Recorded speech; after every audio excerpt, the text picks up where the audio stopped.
أعوذ بالله من الشيطان الرجيم. بسم الله الرحمن الرحيم. رب اشرح لي صدري ويسر لي أمري واحلل عقدة من لساني يفقه قولي. رب يسر ولا تعسر وتمم بالخير. اللهم لا سهل إلا ما جعلته سهلا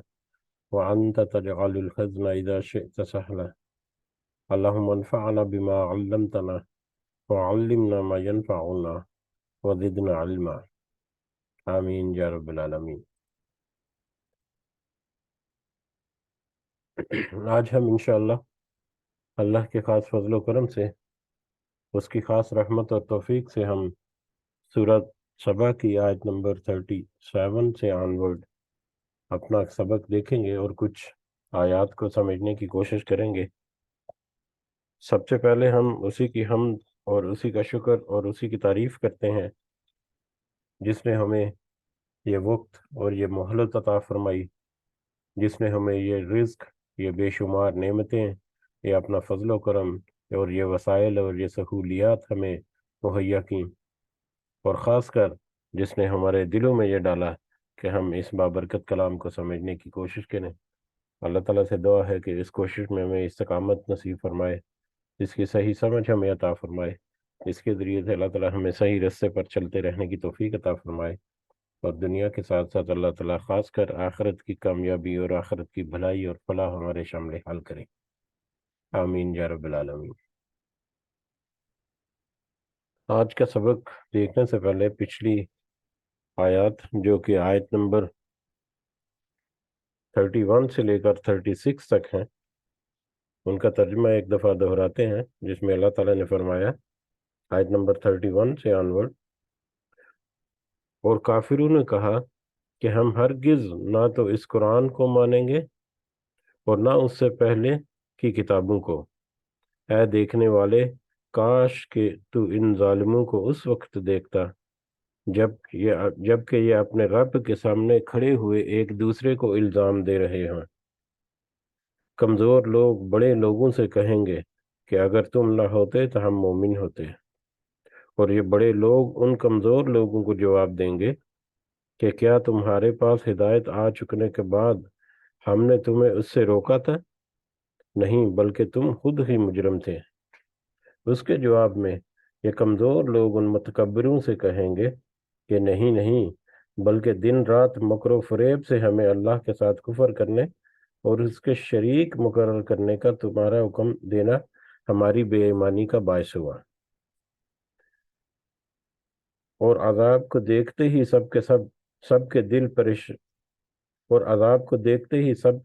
میں پشیمان ہو رہے ہوں گے، اور کافروں کی گردنوں میں ہم توق ڈال دیں گے، انہیں صرف ان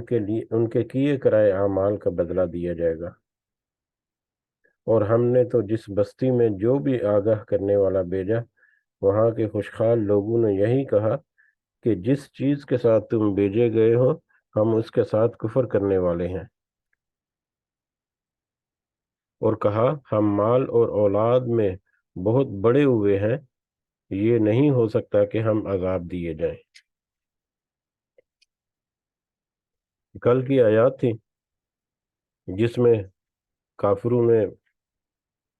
کھلے طور پر انکار کر دیا اس قرآن کو، اور اس سے پہلے کی جتنی ہدایت ہے اس کو قبول کرنے سے یا اس کے اوپر عمل پیرا ہونے سے، اس کے اوپر ایمان لانے سے، اور یہ کافر لوگ جو ہیں ان کا کیا انجام ہوا وہ بھی اس میں تھوڑا سا ذکر ہے جو ان آیات سے ہمیں پتہ چلتا ہے۔ اور اب تک کی جو مختلف معاملات گزرے ہیں اس میں شرک کے معاملات، اور شرک کرنے والے جو ہیں یا انکار کرنے والے، دونوں طرح کے شرک کرنے والے بھی اور اللہ کی کتاب کا یا اللہ کے احکامات کا انکار کرنے والے دونوں طرح کے لوگوں کے بارے میں ذکر ہے کہ جہنم میں ان کا قیامت کے دن ان کا کیا حالات ہوں گے اور کیا انجام ہوگا۔ اور اس سے پہلے کچھ آیات گزری تھی جس میں اللہ تعالیٰ نے کہا کہ اللہ کے سوا جن کے ساتھ تم کچھ امید لگائے بیٹھے ہو، وہ ہستیاں، وہ جو بھی چیزیں ہیں ان کو پکارو ذرا، ان کے بارے میں ذکر ہوا۔ اور اس کے علاوہ پچھلی جو کل کا جو سبق تھا اس میں اہم نقطہ کہ وہ لوگ جو ہیں اس بستی کے یا ہم عصر لوگ ہم زمانہ لوگ جو ہیں وہ آپس میں ایک دوسرے کے ساتھ وہاں پر تکرار کریں گے، ایک دوسرے کو الزام دیں گے کہ تمہاری وجہ سے آج ہماری یہ حالت آتی ہے، اگر تم ہمیں گمراہ نہ کرتے تو ہم آج مومن ہوتے، یعنی ہمارا آج اچھا مطلب حال ہوتا۔ لیکن اس کے جواب میں دوسرا گروہ جو ہے وہ کہے گا کہ ہم نہیں، یہ تم خود ہی ذمہ دار تھے، یہ تو تم اپنی مرضی سے اپنی خواہشات کو پورا کرنے کے لیے یا اپنی سہولیات کو دیکھنے کے لیے تم نے یہ جو بھی شرک کیا یا اللہ کے احکامات کو پس پش ڈال دیا۔ تو یہ اہم نقطہ تھا جو کل کے سبق میں ہم نے دیکھا۔ اور کل کے سبق کی آخری آیت جو ہے، آیت نمبر 36 جو ہے، اس میں رزق کے بارے میں کہ اللہ تعالیٰ 36 اور 35 جو ہے، اور 37 سے آج ہم اپنا سبق شروع کریں گے نا انشاءاللہ۔ تو 35 اور 36 نمبر آیت جو ہے، 35 نمبر آیت میں تو اولاد اور مال کے بارے میں انہوں نے اترایا کہ اولاد اور مال جو ہے وہ ہمارے پاس تم سے زیادہ ہے، تو یہ کیسے ہو سکتا ہے کہ ہمیں اللہ تعالیٰ عذاب دے جبکہ اللہ نے ہمیں اللہ خوش ہو کر یہ مال اور اولاد جو ہے وہ عطا فرمائی رکھی ہے۔ تو اس کے اوپر اللہ تعالیٰ نے کہا کہ یہ تو رزق ہے دنیا کا، یہ مال اور اولاد جتنا کچھ ہے یہ تو دنیا کا رزق ہے، اور دنیا کا رزق اللہ تعالیٰ جس کو چاہے وہ کشادہ عطا فرمائے اور جس کو چاہے وہ اس کے لیے تنگ کر دے، لیکن اکثر لوگ اس کی جو حکمت ہے اس کو سمجھنے سے قاصر ہیں یا اس کے اوپر غور و فکر نہیں کرتے، جس کی وجہ سے وہ لوجک جو ہے وہ ڈیولپ نہیں کر پاتے اور گمراہ کے گمراہ لا جاتے ہیں۔ تو یہ مال اور اولاد کا ایک موضوع جو ہے وہ شروع ہوا تھا جو کہ اگلی آیت میں بھی چلے گا، آج کے سبق کی آیت میں۔ تو شروع کرتے ہیں سبق آج کا۔ اعوذ باللہ من الشیطان الرجیم۔ وما اموالکم، اور نہ تو تمہارے مال، ولا اولادکم، اور نہ ہی تمہاری اولاد، باللتی، وہ ایسی ہے جو یا وہ کچھ ہے جو تقربکم عندنا، کہ وہ قریب کر دے تمہیں ہمارے پاس، زلفا خوب قریب کرنا ہے، یعنی یہ مال اور تمہارا مال اور تمہاری اولاد وہ چیزیں نہیں جو تمہیں ہم سے اور زیادہ قریب کر دے یا ہمارا مقرب بنا دے تمہیں، الا من آمن وعمل صالحا، مگر جو ایمان لایا اور اس نے نیک عمل کیا۔ یہ جو مال اور اولاد جس کے اوپر تم اترا رہے ہو، یہ ایسی چیزیں نہیں ہیں جو تمہیں ہمارا مقرب کر دے یا جس کی وجہ سے تم ہمارے اتنے قریب ہو جاؤ کہ ہم تمہیں بخش دیں گے، بلکہ یہ تمہارا ایمان اور نیک عمل ہے۔ جیسا کہ کو بہت ساری احادیث سے بھی پتہ چلتا ہے کہ اللہ تعالیٰ جو ہے وہ تمہاری شکلوں کو اور تمہاری شکلوں کو اور تمہارے مالوں کو نہیں دیکھتا، بلکہ وہ تمہارے دلوں کو اور تمہارے اعمال کو دیکھتا ہے، تمہارے نیک کاموں کو دیکھتا ہے۔ تو اس طرح کی بہت ساری احادیث بھی ملتی ہیں کہ اللہ تعالیٰ کے نزدیک مال اور اولاد جو ہے یہ دنیا کا میٹر ہے۔ دنیا میں اللہ تعالیٰ جس کو چاہے جتنا کشادہ عطا فرمایا، اور جس کو چاہے وہ اس میں تھوڑی سی تنگی اور پرسی آ گئی، لیکن اس میں کیا حکمت ہے، اس میں کیا ایک لوجک ہے، وہ کل ہم نے تھوڑا سا ڈسکس بھی کیا تھا۔ اور یہ انصاف کا تقاضا یہی ہے کہ دنیا میں زندگی جو انسان گزار کر گیا، کوئی اچھے حالت میں گزار کے گیا، کوئی بہت ہی برے حال میں گزار کے گیا، یا جو بھی اس کے ساتھ میٹر ہوئے، تو اچھا جو ہے اس کو اس کا حساب دینا ہوگا، اور جو کم تر گزرا یا جس نے قسم پسری میں گزاری، اس کو اس کے صبر کا امتحان ہے، وہ اس کے صبر کا جواب دینا ہوگا۔ تو یہ کل ہم نے تھوڑا سا اس کے اوپر پڑھا تھا۔ اس کا ایک دوسرا نقطہ جو ہے کہ تمہارے مال اور تمہاری اولاد جو ہے وہ ذریعہ نہیں ہے کہ تم اللہ تعالیٰ کا قرب حاصل کرو، یعنی جو زیادہ مالدار ہے وہ اگر سمجھے کہ وہ اللہ کا مقرب ہو جائے گا یا اللہ تعالیٰ اس سے خوش ہے، اسی طرح سے اولاد کے بارے میں اب اولاد کے بارے میں کہ کسی کی اولاد ہو جانا یہ کافی نہیں کہ مطلب کوئی بخشا جائے گا۔ مثال کے طور پر کسی بڑے دیندار گھرانے سے تعلق ہونا جو ہے وہ اس بات کی گارنٹی نہیں ہے کہ وہ بندہ جو ہے جنت میں چلا جائے گا، بلکہ اس کا حساب دینا ہوگا۔ اسی طرح سے بہت ہی کوئی ایسی فیملی ہے یا ایسا کوئی خاندان ہے جس کے افراد جو ہیں وہ روحانی اعتبار سے یا دینی اعتبار سے بہت ہی گئے گزرے ہیں، بہت ہی گناہ گار قسم کے یا بہت ہی برائیوں میں گرا ہوا کوئی خاندان یا قبیلہ یا کوئی ایسے ہیں، لیکن اس میں بھی کوئی بندہ، کوئی شخص یا کوئی فرد جو ہے اس کا وہ اچھے اعمال کرتا ہے، اپنا ایمان کی حفاظت کرتا ہے، تو وہ بھی اللہ تعالیٰ کے مقرب بندوں میں شامل ہو سکتا ہے۔ تو مال اور اولاد جو ہے وہ دنیا کی نعمتیں یا دنیا کا رزق ہے اللہ تعالیٰ کی طرف سے، جس کو جتنا اس نے عطا کیا، یہ اس بات کی گارنٹی یا اس بات کی نشانی نہیں یا اس بات کی طرف اشارہ نہیں کہ یہ تو اللہ تعالیٰ تم سے خوش ہے۔ تو اللہ تعالیٰ تو ان کو بھی نوازتا ہے جو کہ اللہ تعالیٰ کا انکار کر رہے ہوتے ہیں، اس کے ساتھ شریک ٹھہرا رہتے ہیں، اس کے علاوہ دوسروں کو پکار رہے ہوتے ہیں۔ ہاں، جو تقاضا اللہ تعالیٰ کے جو پیمانہ ہے جو اللہ تعالیٰ کے قرب کا باعث ہوگا، وہ ہوگا ایمان اور نیک عمل۔ فَأُولَٰئِکَ، تو وہی لوگ ہیں جو لہم جزاء، کہ ان کے لیے بدلہ ہے، یعنی وہ کون سے لوگ؟ وہ لوگ جو ایمان اور نیک عمل کرنے والے جو لوگ ہیں، تو وہی لوگ ہیں ان کے لیے بدلہ ہے الضعف، دگنا، ضعفی دگنا، وہی لوگ ہیں کہ ان کے لیے دگنا بدلہ ہے، جو بھی وہ دنیا میں عمل کریں گے۔ ظاہر ہے دنیا میں انہوں نے نیک عمل کرنے کے ساتھ ساتھ برے جو کام ہیں ان سے بھی انہوں نے اپنے آپ کو باز رکھا۔ دگنا کیسے ہوگا؟ کہ انہوں نے نیک عمل کرتے ہوئے اپنے عمل کو، اپنے کام کو صالح کرنے کے لیے بہت ساری ایسی چیزوں کے اوپر صبر کیا، اپنے نفس کو انہوں نے وہاں پر پیچھے کر کے بہت ساری ایسی چیزیں ہیں جو ان کو راحت بخش نظر آتی تھی، بڑا پرسکون اور بڑا لیوش قسم کی ان کی زندگی ہو سکتی تھی اگر وہ ان چیزوں کو اپنا لیتے، لیکن اگر ان چیزوں کو اپناتے تو ان کا ایمان کمپرومائز ہو جاتا، تو انہوں نے ایمان کو کمپرومائز نہیں کیا۔ تو ایمان کو بچانے کا اور ایمان کے ساتھ نیک عمل کرنے کا ایک صلہ، اور پھر اس کے علاوہ اپنے آپ کو گناہوں سے بچانے کا اور بھی بہت سارے مطلب ہو سکتے ہیں۔ اور احادیث کو ہم جب اس کے ساتھ ملا کر پڑھیں اور کچھ دوسری آیات کو بھی،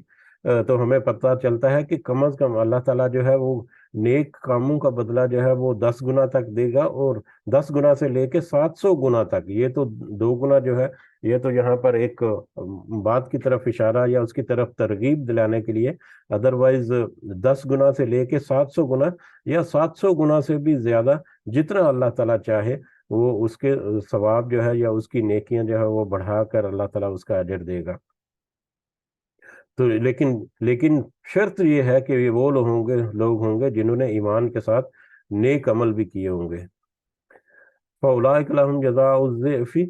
تو وہی لوگ ہیں ان کے لیے بدلہ ہے دگنا، بما عاملوا، اس وجہ سے کہ انہوں نے عمل کیے، ان کے نیک عمل کرنے کی وجہ سے، وَهُمْ فِي غُرَفَاتٍ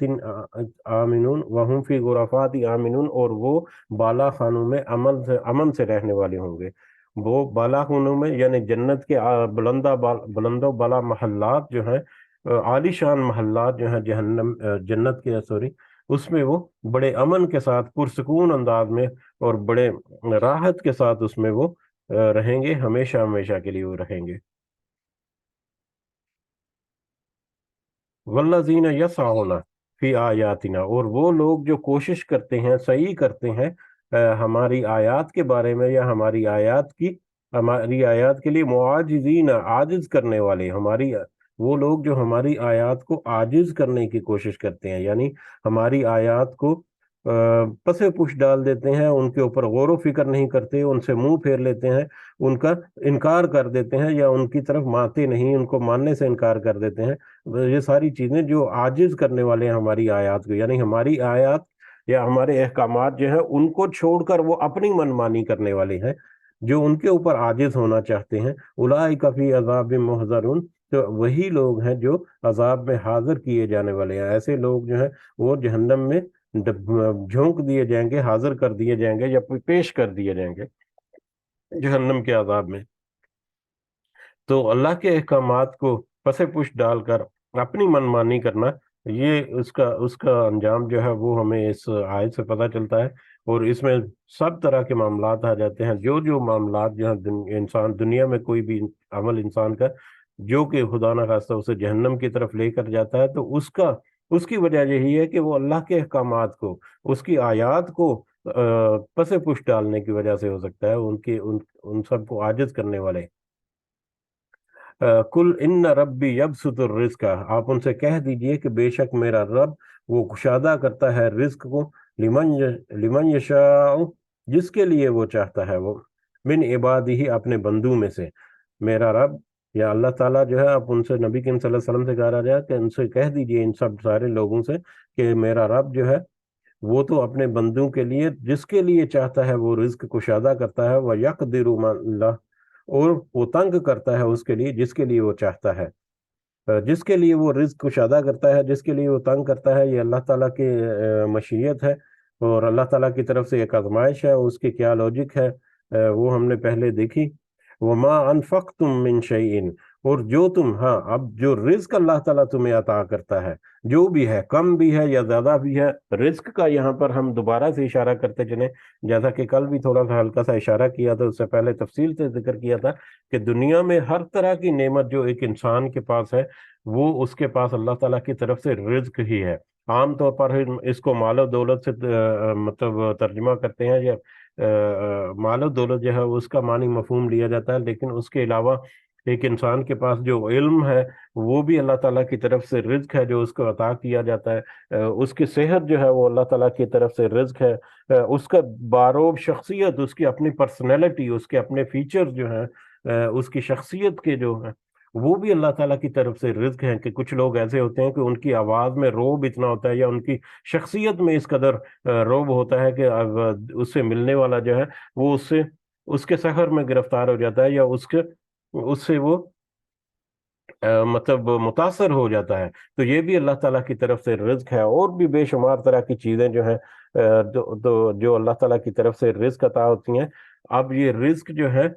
اس کے بارے میں یہاں پر اللہ تعالیٰ کہہ رہے ہیں کہ یہ رزق جس کے لیے اللہ تعالیٰ چاہے زیادہ کر دے، جس کے لیے چاہے وہ اس کو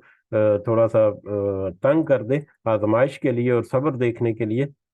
وَمَا أَنفَقْتُم مِّن شَيْءٍ، اور جو کچھ تم خرچ کرتے ہو کسی چیز سے، اب اللہ تعالیٰ کے عطا کردہ رزق میں سے جو تم خرچ کرتے ہو، فَهُوَ يُخْلِفُ، تو وہ عوض دیتا ہے اس کا، تو وہ اس کا عوض دیتا ہے یا اس کا بدلہ دیتا ہے۔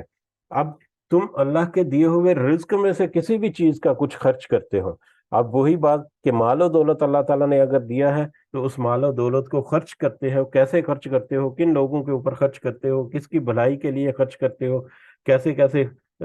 مطلب ایک تو یہ بھی ہے کہ اللہ تعالیٰ یہ بھی حساب لے گا کہ رزق جو ہے اللہ تعالیٰ کی طرف سے تو ملا، لیکن اس کو کمانے کے لیے کوئی غیر قانونی اور غیر شرعی ہتھ کنڈے تو نہیں استعمال کیے۔ اس کے علاوہ وہ مال جو ہے وہ کہاں پر خرچ کیا، اس مال کے علاوہ، مال و دولت کے علاوہ رزق کی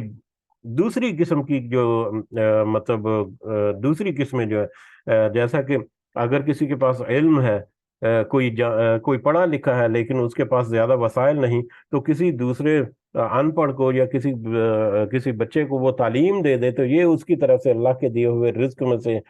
خرچ کرنا جو ہے وہ شمار ہوگا۔ اسی طرح سے اللہ تعالیٰ نے کسی کو فہم و فراست دی ہوئی ہے، بہت سارے لوگ ایسے ہوتے ہیں جو بڑی دور اندیشی سے چیزوں کو یا میٹرز کو دیکھتے ہیں، اور ان کے فیصلے بڑے شاندار اور جاندار ہوتے ہیں، وہ ان کے مشورے بڑے جاندار ہوتے ہیں، بڑی سمجھ بوجھ کے ساتھ ہوتے ہیں۔ تو یہ بھی اللہ تعالیٰ کی طرف سے عنایت کردہ رزق ہے۔ تو اگر وہ کسی کو پرخلوص مشورہ دے دیں تو یہ بھی اللہ تعالیٰ کے راستے میں خرچ کرنا ہے۔ اسی طرح سے غریب لوگ جو ہیں، اگر وہ کہیں کہ ہمارے پاس مال و دولت نہیں تو ہم کیا خرچ کریں، وہ کسی کی مدد کر کے اپنی صحت کو استعمال کرتے ہوئے، اپنے تھوڑے سے وقت جو ہے اللہ تعالیٰ نے ان کو عطا کیا، ان کو استعمال کرتے ہوئے کسی چیریٹی کے کام میں یا کسی دوسرے کی مدد کر دینا، یہ اللہ تعالیٰ کے رزق میں سے خرچ کرنا ہے۔ تو اس طرح سے بہت ساری چیزیں، اور اس میٹر میں اگر ہم دیکھیں تو دنیا میں کوئی انسان ایسا نہیں جو یہ کہہ سکے کہ میں اللہ کے راستے میں کوئی چیز خرچ نہیں کر سکتا۔ تو ہر انسان، چاہے وہ غریب ہے یا امیر ہے، ان پڑھ ہے یا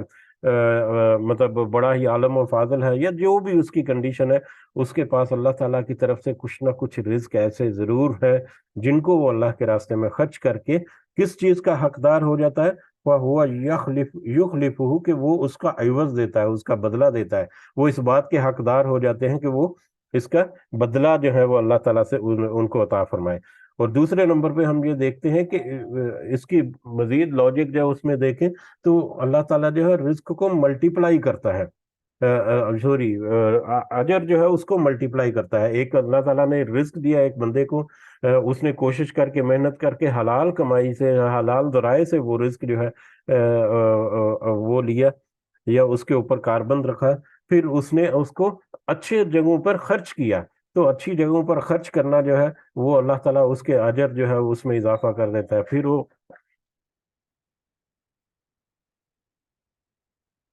جی ایک منٹ ذرا معذرت۔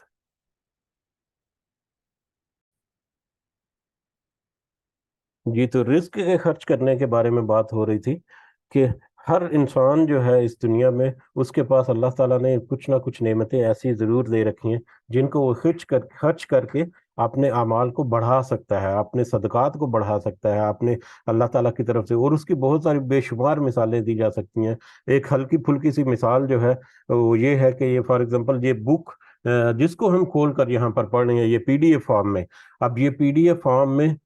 کس نے کنورٹ کی اللہ عالم، میں نہیں جانتا، طاہر مجید یا ماجد طاہر نام ہے جو اس بک کے اوپر لکھا ہوا ہے، اس کو پرنٹ کرنے میں، اس کو ڈرافٹ کرنے میں جنہوں نے حصہ ادا کیا، اس کو مطلب ریویو کر کے اس کو مطلب فائنلائز کرنے میں جنہوں نے اس میں حصہ ادا کیا، اس کے اوپر جو بھی تحقیق کر کے جو اس میں انفارمیشن ہے، جس نے جو حصہ ڈالا وہ حصہ اب جو ہے ایک دفعہ انہوں نے کوشش کی، ہو سکتا ہے کہ اس کے پاس مال نہ ہو سکتا ہے اس کے پاس کوئی اس طرح کے وسائل نہ ہو، کسی سے مدد لی یا کسی نے ایک دوسرے کے ساتھ مدد کر کے یہ بک جو ہے یہ ایک پی ڈی ایف فارم میں پرنٹ کی، مطلب پی ڈی ایف فارم میں پریزنٹ کی، اس کو پھر ہو سکتا ہے کہ اس کو مطلب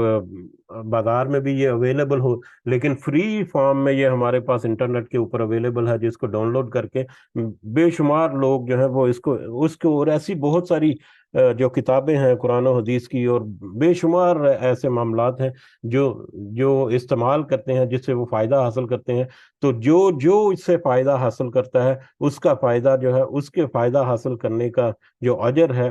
وہ اس کے پیچھے کوشش کرنے والے جو ہیں ان تک ضرور اور ضرور پہنچتا ہے، اور نہ صرف یہاں تک نہیں رکتا بلکہ اس سے آگے بھی، میں نے کسی کو بتایا، اس نے آگے جا کے کسی اور کو بتایا، تو آگے جا کے جتنا یہ آگے بڑھتا جائے گا اتنا اس کو شروع کرنے میں یا اس کے اوپر کوشش کرنے والے کے لیے جو اجر ہے وہ ملٹیپلائی ہوتا چلا جائے گا۔ تو کس طرح سے یہ رزق کا خرچ کرنا اور پھر اس کا اجر جو ہے وہ ملٹیپلیکیشن کے ذریعے سے، سمپل ملٹیپلیکیشن بھی ہے اور کمپاؤنڈ ملٹیپلیکیشن بھی ہے، اس کے ذریعے اللہ تعالیٰ لوٹاتا ہے، اور کس قدر لوٹاتا ہے یہ تو اللہ تعالیٰ کے پاس اتنی وسعت ہے کہ ہم اس کا اندازہ نہیں کر سکتے۔ تو جو بھی کوئی خرچ کرتا ہے اللہ تعالیٰ اس کو اس کا عوض جو ہے وہ دیتا ہے، کتنا دیتا ہے؟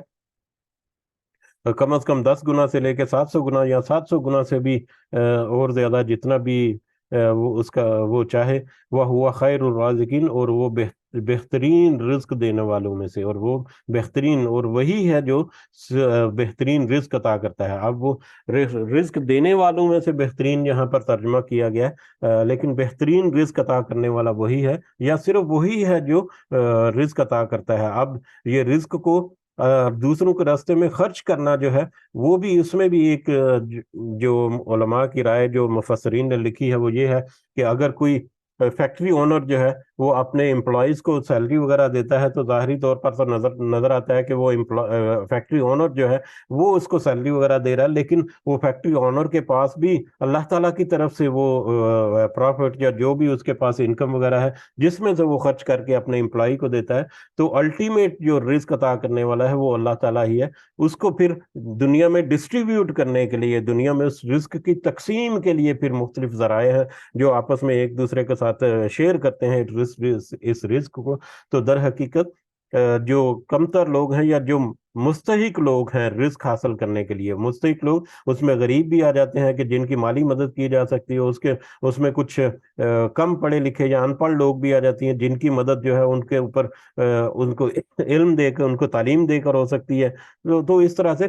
جس کو اللہ تعالیٰ نے جو رزق عطا کیا ہے اس کو ڈسٹریبیوٹ کرنا، اس کو تقسیم کرنا، اس کو عوام الناس میں آگے پھیلانا جو ہے یہ اس کی ذمہ داری میں آ جاتا ہے، کیونکہ الٹیمیٹلی وہ جو رزق ہے وہ اللہ تعالیٰ ہی کی طرف سے ملا ہوا ہے، تو اللہ تعالیٰ بہترین رزق عطا کرنے والا ہے۔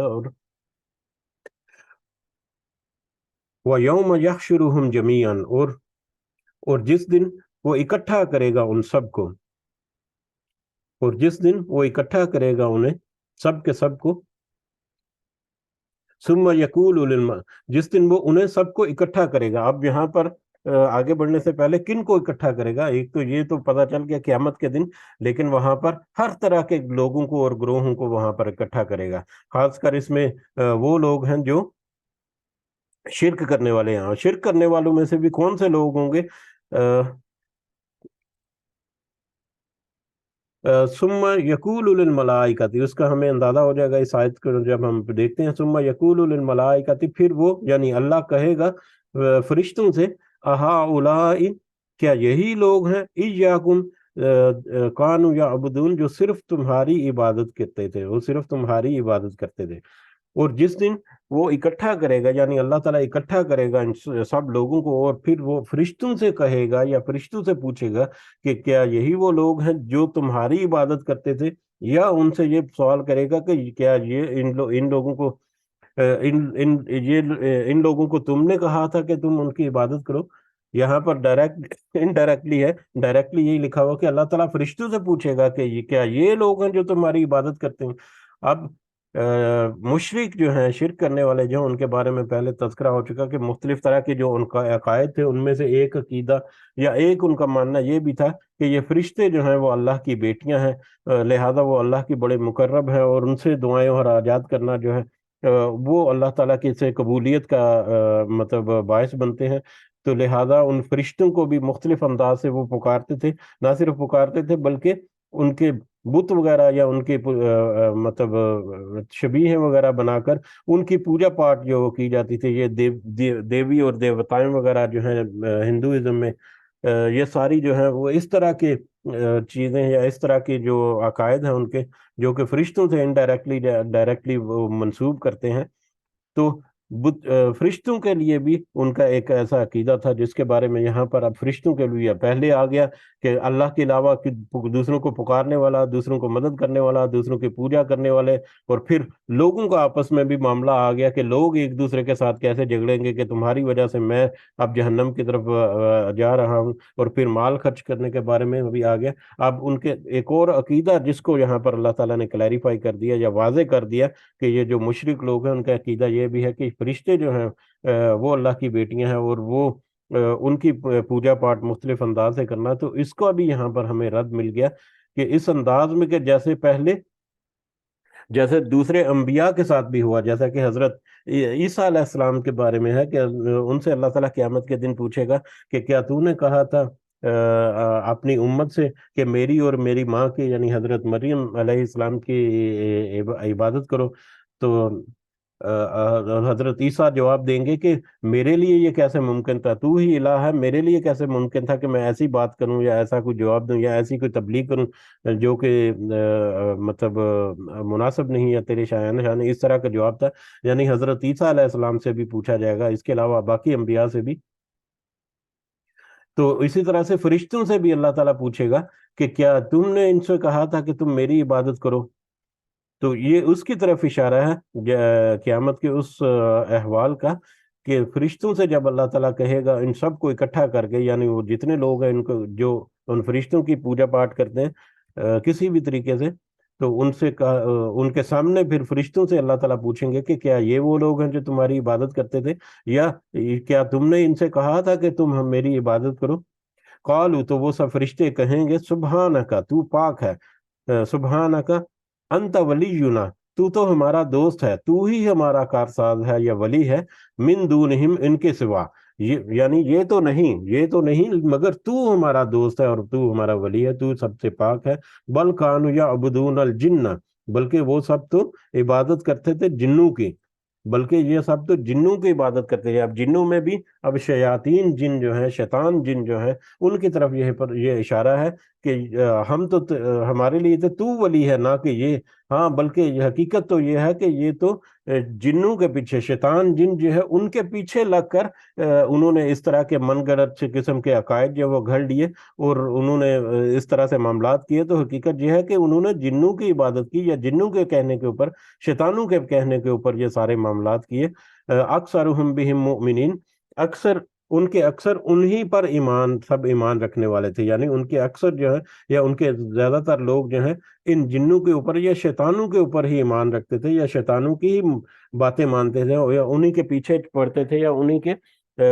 دیے گئے وسوسے، شیطانوں کے دیے ہوئے وسوسے جو ہیں وہ ان کے دل میں گھر گئے تھے، جس کی وجہ سے وہ دنیا میں گمراہ ہوئے، اور دنیا میں انہوں نے شرک جو ہے وہ اپنایا اللہ کی عبادت کو چھوڑ کر۔ اب شیطان جو ہے وہ کس کا طرح سے وسوسے ڈالتا ہے، وہ بھی ایک الگ سے ٹاپک ہے اور بہت بڑا ٹاپک ہے، کبھی بہت دفعہ ڈسکس ہوا، کبھی دوبارہ موقع ملے گا تو اس کو دیکھیں گے انشاءاللہ۔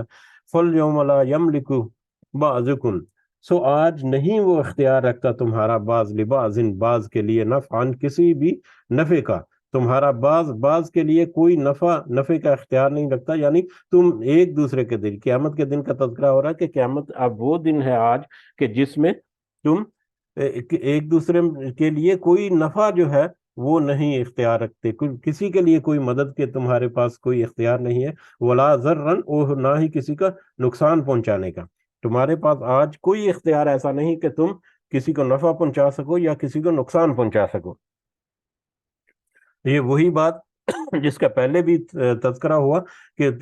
یا تو تم گمراہ ہو یا ہم گمراہ ہیں، تو دونوں گروہ جو ہیں بیک وقت حق، تو گمراہی میں کوئی ایک گروہ تو نہیں ہو سکتا۔ تو آپ دیکھو تمہارا اگر تم سمجھتے ہو کہ ہم مجرم ہیں تو ہمیں اپنے جرم کا حساب دینا ہے، لیکن اگر تم مجرم ہو تو تمہیں تمہارے جرم کا حساب جو ہے دینا پڑے گا، تو وہاں پر تو کوئی کسی کی مدد نہیں کر سکے گا۔ ہاں سفارش کے بارے میں بھی پوچھا کہ جس کے لیے اللہ تعالیٰ چاہے اور جب اللہ تعالیٰ چاہے، جس کو اللہ تعالیٰ چاہے وہ اللہ تعالیٰ اجازت دے تو پھر اس کی سفارش ہو سکتی ہے، اور لیکن وہ سفارش بھی ان کی ہوگی جو کہ اہل ایمان ہوں گے، تو وہاں پر اس کے علاوہ کوئی کسی کی مدد نہیں کر سکے گا، اور نہ ہی کسی کے لیے کوئی نقصان جو ہے وہ۔ وَنَقُولُ لِلَّذِينَ، اور ہم کہیں گے ان لوگوں سے جنہوں نے ظلم کیا۔ یہ ظالم کون ہے؟ وہی مشرک لوگ، جس کا کل بھی ہلکا سا تذکرہ ہوا تھا کہ دنیا میں اللہ کے احکامات کو چھوڑ کر یا اس کے ساتھ کسی کو شریک ٹھہرا کر جو ظلم کرتا ہے، یہ سب سے بڑا ظلم ہے، اور شرک جو ہے وہ سب سے بڑا ظلم ہے جو ایک انسان اپنے اوپر کرتا ہے۔ در حقیقت وہ اپنے ہی اوپر کرتا ہے ظلم، وہ اللہ کی بڑائی اور بزرگی جو ہے اس میں تو ذرا برابر بھی کمی نہیں کر سکتا، اپنے ہی آگے جو ہے وہ گڑھے کھود رہا ہے جہنم کے۔ تو ہم وَنَقُولُ لِلَّذِينَ ظَلَمُوا، اور ہم کہیں گے ان لوگوں سے جن سب نے ظلم کیا، ذُوقُوا عَذَابَ النَّارِ، کہ تم سب چکھو آگ کا عذاب، الَّتِي كُنتُم بِهَا تُكَذِّبُونَ، اس وجہ سے کہ جو تم تھے جٹلاتے، دنیا میں جو اللہ کے احکامات کو جٹلاتے رہے، اللہ کی واضح ہدایت اور رہنمائی کو تم نے پس پش ڈال دیا، اس کا انکار کر دیا یا اس کو جٹلا دیا، تو اس کی وجہ سے تم اب اس آگ کا عذاب جو ہے وہ چکھو۔ وَإِذَا تُتْلَى عَلَيْهِمْ، اور جب تلاوت کی جاتی ہے، پڑھی جاتی ہے، علیہم ان پر، آیاتنا ہماری آیتیں، جب ان کے اوپر ہماری آیتیں پڑھی جاتی ہیں، بینات جو کہ بڑی واضح ہیں، بڑی مدلل ہیں اور بڑی عام فہم ہے، قالوا تو وہ سب کہتے ہیں، ما ھذا الا رجل یرید، کہ نہیں ہے یہ مگر ایک آدمی، الا رجل مگر کہ ایک آدمی، یرید جو کہ وہ چاہتا ہے، ان یصدکم اما کان یعبد آباؤکم، کہ وہ روک دے تمہیں اس سے جس کی تھے تم عبادت کرتے تمہارے باپ دادا، جس کے تمہارے باپ دادا عبادت کرتے تھے، ان کی عبادت سے وہ تمہیں روک دینا چاہتا ہے۔ یہ اب مشرکین مکہ کی طرف اشارہ ہو رہا ہے کہ مشرکین مکہ جو ہیں اس وقت یا اس طرح کا رویہ جو بھی رکھے گا وہ سب اس میں داخل ہو جائیں گے، کہ مشرکین مکہ جو ہیں وہ نبی کریم صلی اللہ علیہ وسلم کے بارے میں جو بھی کہتے تھے وہ تو بعض دفعہ بہت دفعہ ذکر ہوا، لیکن یہاں پر ان کا کیا کہنا ہے کہ وہ آپس میں ایک دوسرے کو کہتے تھے، یا نبی کریم صلی اللہ علیہ وسلم کو بھی اکثر کہہ دیتے تھے کہ تم تو ہمیں ہمارے باپ دادا کے رستے سے ہٹانا چاہتے ہو، تو یہ نبی کریم صلی اللہ علیہ وسلم کی طرف اشارہ ہے، جو کہ مشرکین مکہ جو ہے ان کو کہتے تھے کہ جب ان کے اوپر واضح آیات جو ہیں اس قرآن کی وہ پڑھی جاتی ہیں، تلاوت کی جاتی ہے، ان کو پڑھ کر سنایا جاتا ہے، اس کی جب تبلیغ کی جاتی ہے تو وہ کہتے ہیں کہ یہ تو ایک ایسا شخص ہے یا آدمی ہے صلی اللہ علیہ وسلم جو تمہیں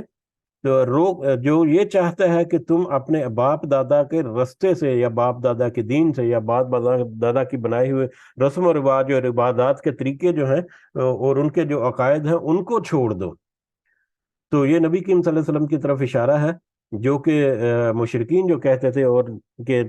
مطلب ہمیں ہمارے آباء و اجداد جو ہے وہیں سے سارا کچھ ملا ہے اور یہی اصل دین ہے، تو یہ اس کی طرف اشارہ ہے، اور یہ کہتے ہیں کہ محمد صلی اللہ علیہ وسلم جو ہے وہ تو ہمیں ہمارے باپ دادا کی جو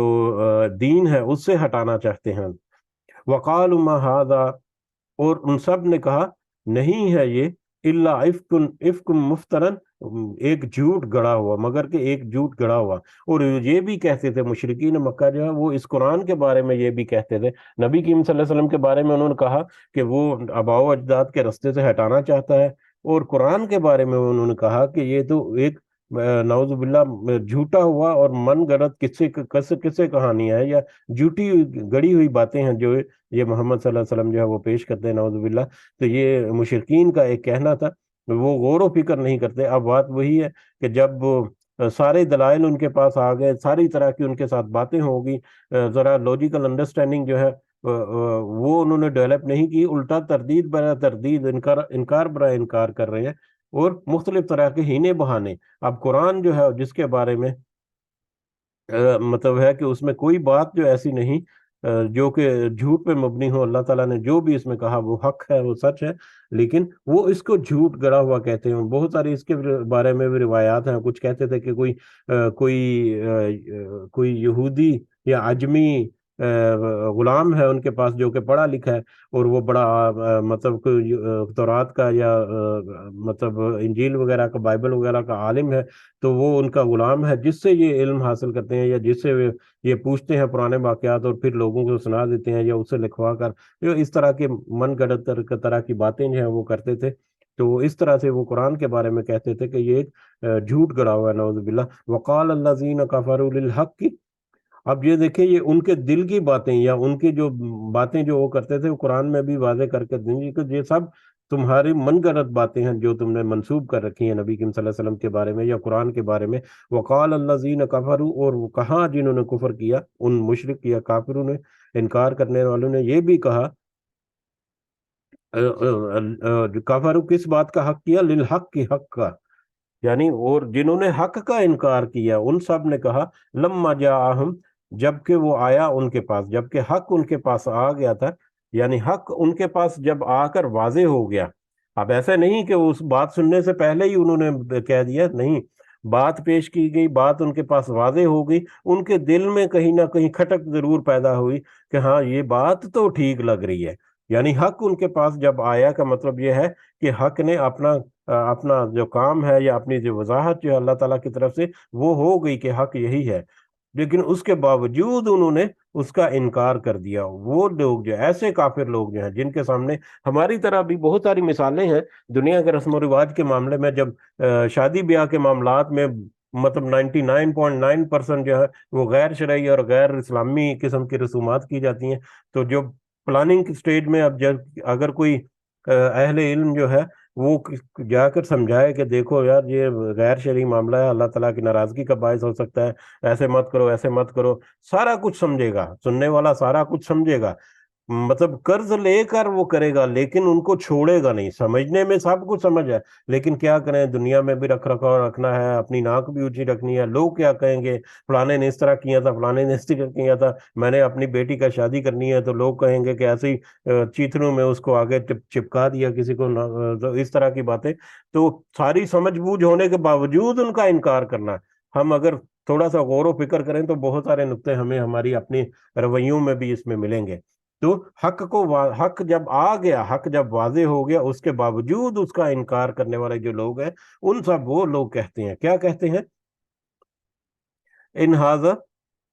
الا سحر مبین، کہ یہ تو کچھ نہیں مگر ایک کھلا جادو، یہ تو ایک واضح اور کھلا جادو ہے۔ اس قرآن کے بارے میں کہتے کہ یہ تو ایک سحر کرنے والی ایک کتاب ہے۔ سحر کا مطلب سحر ہی جو جادو یہاں پر اس کے مختلف ترجمے یا مختلف مطلب ہو سکتے ہیں۔ یہ جادو جو ہے عام طور پر اس کا لفظ جو استعمال کیا جاتا ہے کہ مطلب کسی کے اوپر سحر زدہ کر دینا، اس کے ذہن کو اپنے قابو میں لے لینا، یہ سحر زدہ کر لینا ہوتا ہے، جس کو ایک ہیپناٹزم کا بھی ایک سائنٹیفک فینومینا بھی ہے، جو کہ ایک الگ سے ٹاپک ہے۔ بہرحال کتاب کے بارے میں کہتے کہ یہ تو سحر کر دینے والا ہے، یا یہ تو ایک واضح جادو ہے۔ واضح جادو کس طرح سے کہ اس میں بہت ساری باتیں ایسی ہیں جو آنے والے کل کے بارے میں بتائی، جس کو جٹلانا ممکن نہیں۔ بہت ساری ماضی کی باتیں ایسی ہیں جو بتائی گئیں، ان کے دل کی باتیں جو ان کے دل کے اندر ہوتی تھی وہ قرآن مجید میں اللہ تعالیٰ نے ذکر کر دی بہت ساری جگہوں پر۔ تو اس طرح سے وہ کہتے کہ دوسرے نمبر پہ یہ جس کے اوپر بھی پیش کیا جاتا اور جو ذرا سا غور و فکر کر کے ذرا سا توجہ کے ساتھ سن کر اس کو سمجھنے کی کوشش کرتا تو اس کے اوپر اس کا اثر طاری ہوتا اور وہ اس کی طرف کھنچا چلا جاتا۔ تو اس لیے یہ لوگ کہتے تھے کہ یہ اس میں تو کوئی جادو ہے کہ لوگ اس کی طرف چلے آ رہے ہیں، اور اس میں کیسی کیسی باتیں ذکر ہیں جس کو جٹلانا ممکن نہیں، تو انسان جو ہے وہ کیسے یہ پیش کر سکتا ہے کوئی، تو یہ تو کوئی جادو ہے۔ مطلب اس طرح کے اور بھی مختلف طرح کے معاملات جس کے بارے جو اس قرآن کے بارے میں بھی انہوں نے کہے، اور اس کی آیات کے بارے میں وما آتیناہم من کتب وما آتیناہم، اور نہیں ہم نے دی ان کو کن کو، اس وقت کے قریش یا اس وقت کے مشرکین مکہ کو، من کتب کچھ کتابیں کیا، کتابوں میں سے کچھ ہم نے ان کو تو کتابوں میں سے کچھ نہیں دیا تھا، یدرسونہ جس کو وہ پڑھتے یا وہ سب پڑھتے انہیں، وما ارسلنا الیہم قبلک، اور نہ ہی ہم نے بھیجا اس سے پہلے ان کی طرف من نذیر، ان کو ڈرانے والا۔ ہم نے تو ان مشرکین مکہ کے پاس اس سے پہلے نہ تو کوئی کتابیں ایسی بھیجی جن کو وہ پڑھتے، اور نہ ہی کوئی رسول ایسے بھیجے جو ان کو ڈرانے والے تھے۔ اب اس میں حضرت اسماعیل علیہ السلام جن کو حضرت ابراہیم علیہ السلام نے مکہ میں لا کر مطلب آباد کیا تھا، تو حضرت اسماعیل علیہ السلام سے لے کر حضرت محمد مصطفیٰ صلی اللہ علیہ وسلم تک تقریباً 3000 سال کا عرصہ جو ہے، ان 3000 سال کے دوران میں یعنی بنی اسماعیل میں کوئی نبی نہیں آیا۔ قریش جو ہے یا مکہ کے اکثر جو قبیلے و خاندان تھے وہ بنی اسماعیل میں سے تھے، بنی اسماعیل میں سے کوئی نبی نہیں آیا، جبکہ بنی اسرائیل جو کہ حضرت یعقوب، حضرت اسحاق علیہ السلام اور حضرت یعقوب علیہ السلام کی جو نسل تھی، ان میں سارے کے سارے انبیاء ہیں، حضرت موسیٰ بھی، حضرت سلیمان، حضرت داؤد، اور یہ وہ سارے جتنے بھی ہم نے دیکھے قوم شعیب کے بارے میں ہم نے پڑھا، ہود اور لوط اور وہ سارے جو ہیں وہ سارے پھر بنی اسرائیل میں آئے، بنی اسحاق میں آئے۔ تو یہ جو مکہ کی جو فیملیز ہیں وہاں پر جو بنی اسماعیل میں سے تھیں، ان میں تو 3000 سال تک اللہ تعالیٰ کہہ رہے ہیں کہ ہم نے کوئی ایسی کتاب نہیں بھیجی اور نہ ہی ایسا رسول بھیجا جس کو وہ پڑھنے والے تھے۔ اس میں دو چیزوں کی طرف اشارہ ملتا ہے ہمیں، تھوڑا مختصر کریں گے لیکن سمجھنے کی کوشش کرتے ہیں، آج یہ رکوع جو ہے مکمل ہو جائے گا انشاءاللہ۔ دو باتوں کی طرف اشارہ یہاں پر ہمیں ملتا ہے۔ ایک تو اشارہ یہ ملتا ہے کہ جو مشرکین مکہ ہیں یا مکہ کے جو لوگ ہیں، وہ جب ارد گرد کے جو یہودی اور عیسائی جو قبیلے ہیں، جو خاص کر مدینہ یثرب جو ہیں، وہ اس کے باسی جو یہودی اور عیسائی جو قوم کے جو لوگ ہیں، ان کو جب سنتے تو وہ سنتے کہ ہاں ہمارے پاس یہ کتاب ہے، یہ رسول ہے، یہ کتاب اللہ تعالیٰ کی طرف سے آئی، اس کو پڑھ کے ہم نے ہدایت حاصل کی، ان سے مختلف کہانیاں سنتے، الہامی مذہب کے بارے میں سنتے، تو اس کے بارے میں پھر ان کو بھی ایک اشتیاق ہوتا کہ کاش کہ ہمارے پاس بھی کوئی کتاب اللہ کی طرف سے آتی، الہامی کتاب، ہمارے پاس بھی کوئی رسول یا نبی آتا ہے جو ہمیں اللہ کی باتوں کو بتاتے، تو ہم بھی مطلب ان سے فیض یاب ہوتے، یا ہم بھی ان سے کوئی علم جو ہے وہ حاصل کرتے۔ تو ایک تو نقطہ یہ ہے، ان کی ایک خواہش کہہ لیں، یا ان کی ایک حسرت کہہ لیں، جو کہ وہ یہودیوں اور عیسائیوں کے ساتھ کبھی کبھی تذکرہ کرتے تھے کہ کاش کہ ہمارے اندر بھی کوئی اللہ تعالیٰ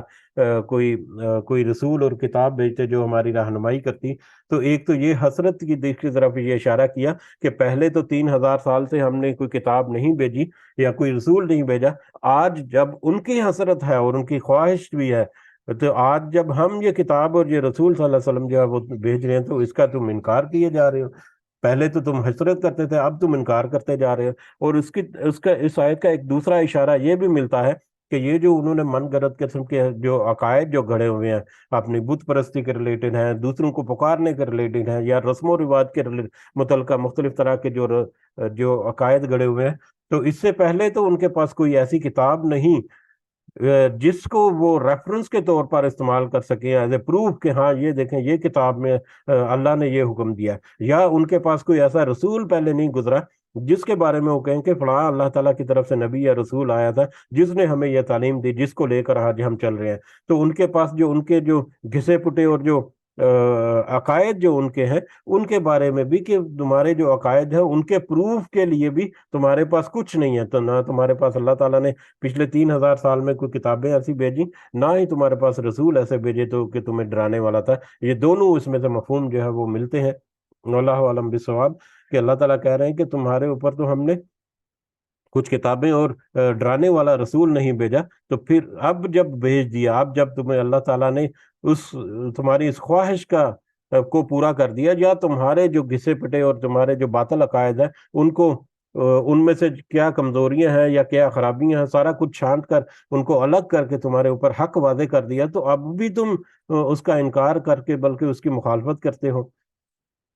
وَكَذَّبَ الَّذِينَ مِن قَبْلِهِمْ، اب جبکہ حقیقت تو یہ ہے، یا تمہاری کیا حیثیت ہے اب، وَكَذَّبَ الَّذِينَ مِن قَبْلِهِمْ، اور جٹلایا ان لوگوں نے جو اس سے پہلے تھے۔ اب یہ قوم جو ہے، قوم مکہ یا قوم مشرکین، جو اس وقت کے لوگ جو ہیں، ان سے پہلی قومیں جو ہیں انہوں نے بھی جھٹلایا تھا۔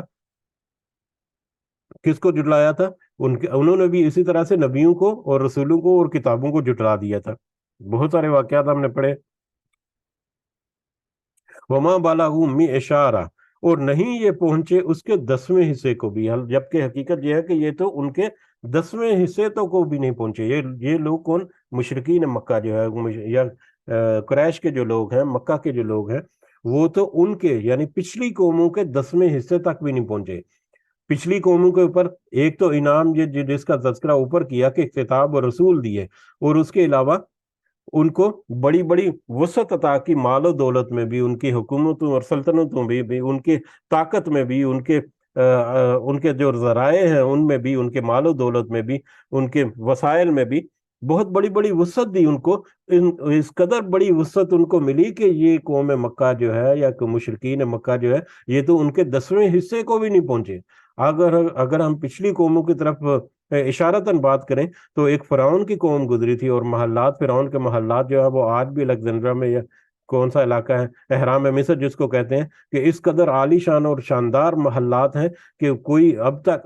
تک اس کے راز جو ہیں وہ پوشیدہ ہیں۔ اس قدر وسیع و عریض سلطنت، اور اس قدر وسیع و عریض مال و دولت اور ٹیکنالوجی اور سارا کچھ ان کو عطا کیا۔ اس کے علاوہ قوم عاد اور سمود کے بارے میں ہم نے پڑھا کہ کس قدر وہ طاقتور قومیں تھیں، جسمانی اعتبار سے بھی اور ذہنی اعتبار سے بھی۔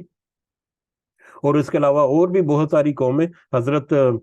داؤد اور حضرت سلیمان علیہ السلام کے بارے میں ہمیں اسی سورہ مبارکہ میں پہلے تذکرہ ہوا کہ ان کی کتنی بڑی سلطنت تھی، لیکن ان لوگوں نے بھی جھٹلا دیا، ان لوگوں نے بھی اس کا انکار کر دیا۔ قوم سبا کے بارے میں بھی ہم نے دیکھا کہ کیسے ایک وسعت اللہ تعالیٰ نے عطا کی تھی ان کی آبادیوں میں، لیکن اللہ تعالیٰ نے کیسے ان کو نیست و نابود کر دیا۔ تو یہ ان کا اشارہ ہے۔ اب مکہ کی جو کنڈیشن ہے، ویسے تو وہ ایک کمرشل ہب ہے مکہ، جس کی وجہ سے مال و تجارت جو ہے، تجارت کے معاملات جو ہیں وہ بڑے وہاں پر پیک پہ رہتے ہیں، اور ہر وقت وہاں پر گہما گہمی ہوتی ہے، لیکن اس طرح کی ٹیکنالوجیز اور اس طرح کا عالی شان جو حکومت اور عالی شان سلطنت، اور وہ جو پرانی قوموں میں ہم نے پڑھی مختلف جگہوں پر، اس طرح کی عالی شان سلطنت جو ہے وہ ان کے پاس ابھی بھی نہیں تھی۔ حالانکہ دوسری جگہوں پر ٹیکنالوجی موجود تھی۔ ٹیکنالوجی اندازہ کرنے کے لیے ہمیں صرف کہ آیا صوفیہ ہے جو ابھی وہاں پر ترکیہ میں، جس کو ابھی میرا لگتا ہے 2 سال پہلے یا 3 سال پہلے وہ لائبریری تھی، اس سے پہلے وہ ایک چرچ تھا، لائبریری تھی، پھر اس کو اب مسجد کا درجہ دے دیا، آیا صوفیہ یا ہیگیا صوفیہ کر کے کہتے ہیں، آیا صوفیہ۔ اب یقیناً آپ سب کو پتا ہوگا کہ وہ آیا صوفیہ جو وہ ایک بہت بڑا محل، وہ بہت بڑی وہ عبادت گاہ تھی اس وقت، بہت بڑی تعمیر یا بہت بڑی بلڈنگ تھی،